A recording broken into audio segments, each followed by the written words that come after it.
ನಿರಂತರ ಮಳೆಯಿಂದಾಗಿ ಗದಗ ಜಿಲ್ಲೆಯಲ್ಲಿ ಹಾದು ಹೋಗಿರತಕ್ಕಂತ ತುಂಗಭದ್ರಾ ನದಿ ಮೈದುಂಬಿ ಹರಿತಾ ಇದೆ.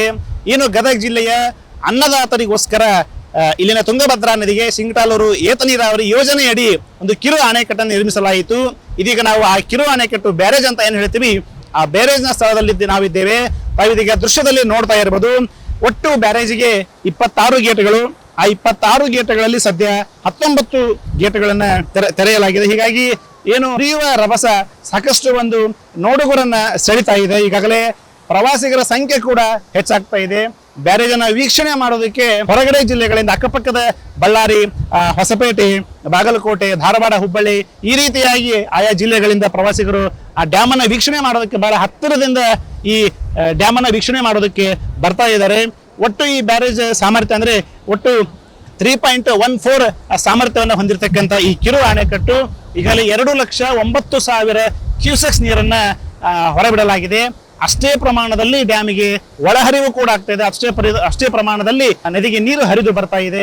ಈಗಾಗಲೇ ಹೇಳಿದೆ 26 ಗೇಟ್ಗಳಲ್ಲಿ 19 ಗೇಟ್ಗಳನ್ನ ಓಪನ್ ಮಾಡಲಾಗಿದೆ. ಇಲ್ಲಿನ ಈ ಜನರಿಗೆ, ರೈತರಿಗೆ ಈ ಒಂದು ನದಿ ವರದಾನವಾಗಿದ್ರು ಕೂಡ, ಚೆಕ್ ಡ್ಯಾಮ್ ವರದಾನವಾಗಿದ್ರು ಕೂಡ ಸಾಕಷ್ಟು ಪ್ರಮಾಣದಲ್ಲಿ ಕೂಡ ಹಾನಿ ಉಂಟು ಮಾಡ್ತಾ ಇದೆ. ಯಾಕಂದ್ರೆ 3.14 ಸಾಮರ್ಥ್ಯವಿರತಕ್ಕಂಥ ಈ ಬ್ಯಾರೇಜ್ ಏನಿದೆ, ಈ ಪೂರ್ಣ ಪ್ರಮಾಣದಲ್ಲಿ ನೀರನ್ನ ಸ್ಟಾಕ್ ಮಾಡಿದ್ರೆ, ನೀರನ್ನ ಸಂಗ್ರಹ ಮಾಡಿದ್ರೆ ಅಕ್ಕಪಕ್ಕದಲ್ಲಿರ್ತಕ್ಕಂಥ ಗ್ರಾಮಗಳು ಮುಳುಗಡೆ ಆಗ್ತಕ್ಕಂಥ ಸಂಭವ ಹೆಚ್ಚು. ಹೀಗಾಗಿ ಹಂತ ಹಂತವಾಗಿ ಇಲ್ಲಿನ ಜಿಲ್ಲಾಡಳಿತ ನೀರನ್ನು ಹರಿಬಿಡಲಾಗ್ತಾ ಇದೆ. ಜೊತೆಗೆ ಸುತ್ತಮುತ್ತಲಿರ್ತಕ್ಕಂಥ ಜಮೀನುಗಳಿಗೂ ಕೂಡ ಒಂದು ಸಾಕಷ್ಟು ಸಂಕಷ್ಟವನ್ನು ತಂದೊಡ್ಡಿದೆ ಅಂತ ಹೇಳ್ಬೋದು. ಯಾಕಂದ್ರೆ ಏನು ನದಿಯ ನೀರಿನ ರಭಸಕ್ಕೆ ಅವರ ಜಮೀನುಗಳು ಕೊರತಕ್ಕೆ ಒಳಗಾಗ್ತಾ ಇವೆ. ಹೀಗಾಗಿ ಸಾಕಷ್ಟು ರೈತರು ಹಂತ ಹಂತವಾಗಿ ನೀರನ್ನ ಬಿಡಿ ಅಂತಕ್ಕಂಥದ್ದು ಕೂಡ ಜಿಲ್ಲಾಡಳಿತಕ್ಕೆ ಮನವಿಯನ್ನ ಮಾಡಿಕೊಂಡಿದ್ದಾರೆ.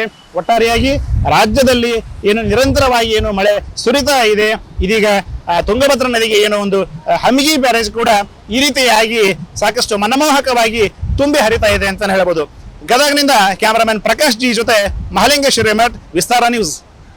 ನಿರಂತರ ಮಳೆಯಿಂದಾಗಿ ಗದಗ ಜಿಲ್ಲೆಯಲ್ಲಿ ಹಾದು ಹೋಗಿರತಕ್ಕಂತ ತುಂಗಭದ್ರಾ ನದಿ ಮೈದುಂಬಿ ಹರಿತಾ ಇದೆ.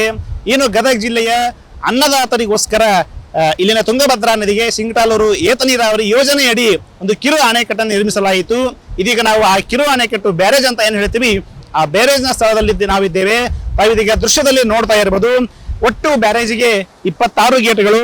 ಆ 26 ಗೇಟ್ಗಳಲ್ಲಿ ಸದ್ಯ 19 ಗೇಟ್ಗಳನ್ನ ತೆರೆಯಲಾಗಿದೆ. ಹೀಗಾಗಿ ಏನು ಹರಿಯುವ ರಭಸ ಸಾಕಷ್ಟು ಒಂದು ನೋಡುಗರನ್ನ ಸೆಳಿತಾ ಇದೆ. ಈಗಾಗಲೇ ಪ್ರವಾಸಿಗರ ಸಂಖ್ಯೆ ಕೂಡ ಹೆಚ್ಚಾಗ್ತಾ ಇದೆ. ಬ್ಯಾರೇಜ್ ಅನ್ನ ವೀಕ್ಷಣೆ ಮಾಡೋದಕ್ಕೆ ಹೊರಗಡೆ ಜಿಲ್ಲೆಗಳಿಂದ ಅಕ್ಕಪಕ್ಕದ ಬಳ್ಳಾರಿ, ಹೊಸಪೇಟೆ, ಬಾಗಲಕೋಟೆ, ಧಾರವಾಡ, ಹುಬ್ಬಳ್ಳಿ ಈ ರೀತಿಯಾಗಿ ಆಯಾ ಜಿಲ್ಲೆಗಳಿಂದ ಪ್ರವಾಸಿಗರು ಆ ಡ್ಯಾಮ್ ಅನ್ನ ವೀಕ್ಷಣೆ ಮಾಡೋದಕ್ಕೆ ಬಹಳ ಹತ್ತಿರದಿಂದ ಈ ಡ್ಯಾಮ್ ಅನ್ನ ವೀಕ್ಷಣೆ ಮಾಡೋದಕ್ಕೆ ಬರ್ತಾ ಇದ್ದಾರೆ. ಒಟ್ಟು ಈ ಬ್ಯಾರೇಜ್ ಸಾಮರ್ಥ್ಯ ಅಂದ್ರೆ ಒಟ್ಟು 3.14 ಸಾಮರ್ಥ್ಯವನ್ನು ಹೊಂದಿರತಕ್ಕಂಥ ಈ ಕಿರು ಅಣೆಕಟ್ಟು ಈಗಾಗಲೇ 2,09,000 ಕ್ಯೂಸೆಕ್ಸ್ ನೀರನ್ನ ಹೊರಬಿಡಲಾಗಿದೆ. ಅಷ್ಟೇ ಪ್ರಮಾಣದಲ್ಲಿ ಡ್ಯಾಮಿಗೆ ಒಳಹರಿವು ಕೂಡ ಆಗ್ತಾ ಇದೆ. ಅಷ್ಟೇ ಪ್ರಮಾಣದಲ್ಲಿ ನದಿಗೆ ನೀರು ಹರಿದು ಬರ್ತಾ ಇದೆ. ಈಗಾಗಲೇ ಹೇಳಿದೆ 26 ಗೇಟ್ಗಳಲ್ಲಿ 19 ಗೇಟ್ಗಳನ್ನ ಓಪನ್ ಮಾಡಲಾಗಿದೆ. ಇಲ್ಲಿನ ಈ ಜನರಿಗೆ, ರೈತರಿಗೆ ಈ ಒಂದು ನದಿ ವರದಾನವಾಗಿದ್ರು ಕೂಡ, ಚೆಕ್ ಡ್ಯಾಮ್ ವರದಾನವಾಗಿದ್ರು ಕೂಡ ಸಾಕಷ್ಟು ಪ್ರಮಾಣದಲ್ಲಿ ಕೂಡ ಹಾನಿ ಉಂಟು ಮಾಡ್ತಾ ಇದೆ. ಯಾಕಂದ್ರೆ 3.14 ಸಾಮರ್ಥ್ಯವಿರತಕ್ಕಂಥ ಈ ಬ್ಯಾರೇಜ್ ಏನಿದೆ, ಈ ಪೂರ್ಣ ಪ್ರಮಾಣದಲ್ಲಿ ನೀರನ್ನ ಸ್ಟಾಕ್ ಮಾಡಿದ್ರೆ, ನೀರನ್ನ ಸಂಗ್ರಹ ಮಾಡಿದ್ರೆ ಅಕ್ಕಪಕ್ಕದಲ್ಲಿರ್ತಕ್ಕಂಥ ಗ್ರಾಮಗಳು ಮುಳುಗಡೆ ಆಗ್ತಕ್ಕಂಥ ಸಂಭವ ಹೆಚ್ಚು. ಹೀಗಾಗಿ ಹಂತ ಹಂತವಾಗಿ ಇಲ್ಲಿನ ಜಿಲ್ಲಾಡಳಿತ ನೀರನ್ನು ಹರಿಬಿಡಲಾಗ್ತಾ ಇದೆ. ಜೊತೆಗೆ ಸುತ್ತಮುತ್ತಲಿರ್ತಕ್ಕಂಥ ಜಮೀನುಗಳಿಗೂ ಕೂಡ ಒಂದು ಸಾಕಷ್ಟು ಸಂಕಷ್ಟವನ್ನು ತಂದೊಡ್ಡಿದೆ ಅಂತ ಹೇಳ್ಬೋದು. ಯಾಕಂದ್ರೆ ಏನು ನದಿಯ ನೀರಿನ ರಭಸಕ್ಕೆ ಅವರ ಜಮೀನುಗಳು ಕೊರತಕ್ಕೆ ಒಳಗಾಗ್ತಾ ಇವೆ. ಹೀಗಾಗಿ ಸಾಕಷ್ಟು ರೈತರು ಹಂತ ಹಂತವಾಗಿ ನೀರನ್ನ ಬಿಡಿ ಅಂತಕ್ಕಂಥದ್ದು ಕೂಡ ಜಿಲ್ಲಾಡಳಿತಕ್ಕೆ ಮನವಿಯನ್ನ ಮಾಡಿಕೊಂಡಿದ್ದಾರೆ. ಒಟ್ಟಾರೆಯಾಗಿ ರಾಜ್ಯದಲ್ಲಿ ಏನು ನಿರಂತರವಾಗಿ ಏನು ಮಳೆ ಸುರಿತಾ ಇದೆ, ಇದೀಗ ತುಂಗಭದ್ರಾ ನದಿಗೆ ಏನೋ ಒಂದು ಹಮಿಗಿ ಬ್ಯಾರೇಜ್ ಕೂಡ ಈ ರೀತಿಯಾಗಿ ಸಾಕಷ್ಟು ಮನಮೋಹಕವಾಗಿ ತುಂಬಿ ಹರಿತಾ ಇದೆ ಅಂತ ಹೇಳ್ಬೋದು.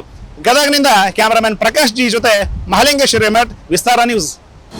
ಅನುಕ್ಷಣದ ಸುದ್ದಿಗಳಿಗಾಗಿ ವಿಸ್ತಾರ ನ್ಯೂಸ್ ಯೂಟ್ಯೂಬ್ ಚಾನೆಲ್ ಸಬ್ಸ್ಕ್ರೈಬ್ ಮಾಡಿ. ಹೊಸ ಸುದ್ದಿಗಳ ನೋಟಿಫಿಕೇಶನ್ಗಾಗಿ ಬೆಲ್ ಐಕಾನ್ ಕ್ಲಿಕ್ ಮಾಡಿ. ಲೇಟೆಸ್ಟ್ ಅಪ್ಡೇಟ್ಸ್ಗಾಗಿ www.vistaranews.com ವೆಬ್ಸೈಟ್ಗೆ ವಿಸಿಟ್ ಮಾಡಿ. ಅಂಗೈಯಲ್ಲೇ ಜಗತ್ತಿನ ಸುದ್ದಿ ತಿಳಿಯಲು ವಿಸ್ತಾರ ನ್ಯೂಸ್ ಕನ್ನಡ ಆಪ್ ಡೌನ್ಲೋಡ್ ಮಾಡಿ.